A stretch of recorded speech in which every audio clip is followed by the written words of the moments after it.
So these are my three main predictions for next year in the UFC. As you can see, we have Khamzat Chimaev on screen with first loss above him. I do believe this year we will see Khamzat Chimaev suffer his first defeat in MMA. I do believe there are a lot of welterweight or middleweights, in my opinion, that do offer him a lot of problems and can beat him. Although in saying that, they have to be over 5 rounds. I believe this guy will be basically impossible to beat over 3 rounds in terms of a decision, because if you make it out of the first round with him, which it seems to be a pretty hard task, you're probably going to be 10-8 by him. We just seen him 10-8 Kamaru Usman, one of the greatest of all time. Khamzat Chimaev, yes, it was up a weight class, yes, it was on short notice, but he 10-8 this guy, completely out-grappled him. We have never seen that before, and it was really impressive to see, and it just shows you how good Khamzat Chimaev actually is. Although I do think, though, in the later stages of fights that we have seen before anyway, he fades, and he fades bad. Like I said, I do think there's middleweights that will beat him. I'll start off with the one that a lot of people probably won't agree with, Marvin Vettori. Now, Khamzat Chimaev will more than likely win the first round and a half against Marvin Vettori. Khamzat Chimaev does hit extremely hard, like we all know, but Marvin Vettori is extremely durable, and he isn't too bad on the feet himself. Pretty good boxing combinations that we have seen in previous matchups, and he is a former title challenger. I do believe, like I said, over 5 rounds I'd favour Marvin Vettori, because I feel like when Khamzat Chimaev will gas, Marvin Vettori does have a good gas tank, and I could see him just outworking Khamzat Chimaev in the later stages of the fight. Now, do I think he'd beat or KO Khamzat Chimaev? No, because Marvin Vettori, for such a big guy, does lack that KO power. But I do feel like Khamzat Chimaev, like we've seen before, will start to fade, and Marvin Vettori will then start to overtake him and probably win that matchup by unanimous decision. Would help if I could speak. If he does make it out of the first round and avoid being submitted, because like I said, I don't see Khamzat Chimaev stopping him on the feet. Next, in the middleweight division, who I think would beat him would be Jared Cannonier. I feel like Cannonier, again, it would have to be over 5 rounds. Although I feel like Khamzat probably could maybe find the sub on Jared Cannonier in the first round. But I feel like if he was able to make it out of the first round, again, similar to Vettori, the only difference is he carries a lot more power and his leg kicks are vicious. So who knows, maybe in the later stages of the round, Jared Cannonier could find the KO. And I do think he'd struggle with Sean Strickland as well if he couldn't get him out of there. I feel like Sean Strickland would just jab his head off for the rest of the fight, and I feel like Dricus du Plessis would beat him also. Like I said, I think there's a lot, and Robert Whittaker. I feel like over 5 rounds, there's a lot of guys in the middleweight division, in my opinion, that would beat Khamzat Chimaev. But maybe I am underestimating the guy. Let me know in the comments. But that is my first estimate, or my first guess for the year, is Khamzat Chimaev will suffer his first defeat. On to the next one. Number 2. Whoa. I nearly jumped the gun there for number 3. Number 2, I feel like we will see this matchup maybe at the end of the year.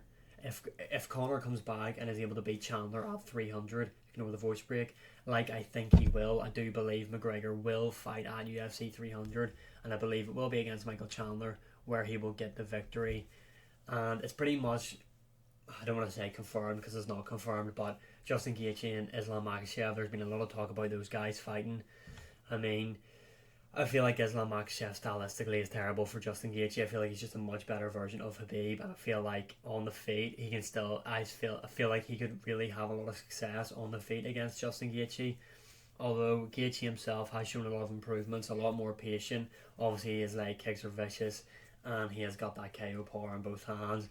But I feel like Islam Makhachev is just too good for him, basically, and I feel like he'll probably out-grapple him after he's stayed on the feet with him for the first couple exchanges, first minute and a half, take him down and maul him on the ground, and maybe submit him in the second round, third round.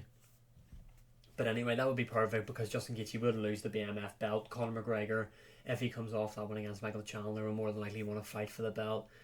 It won't make sense in terms of the rankings, and realistically the UFC probably won't feed him to Islam Makhachev because they know he'll get beat, unless they want to make that mega fight, which again, that's probably one of the biggest fights in all of MMA at the minute, Islam Makhachev and Conor McGregor. But I do feel like McGregor will fancy getting that BMF belt, and I feel like once Justin Gaethje comes off that Islam Makhachev fight, I know we said this is his last run on the belt and he'll retire, but I feel like if the McGregor fight is dangling in his face, he's going to take it. It'll be the biggest payday of his career, and who knows, McGregor could potentially hold another belt in the UFC.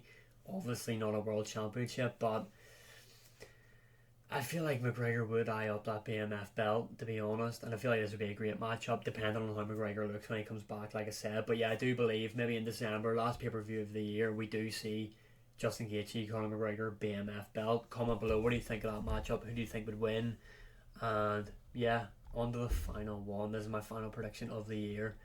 I have got Israel Adesanya to become a three-time champion. Yes, three-time champion.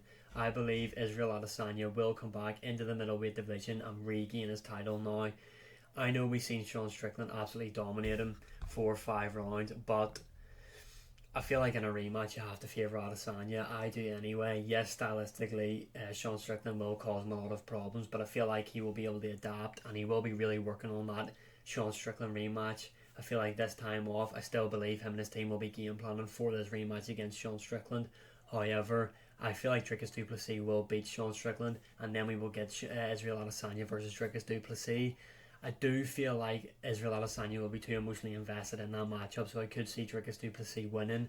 However, stylistically, on the feet, Adesanya will pick Dricus du Plessis apart. I'm sure we can all agree on that. And I just genuinely feel like Israel Adesanya will make his return next year and fight either Sean Strickland in a rematch or Dricus du Plessis and regain his middleweight title. And at that point, the guy's a three-time middleweight champion.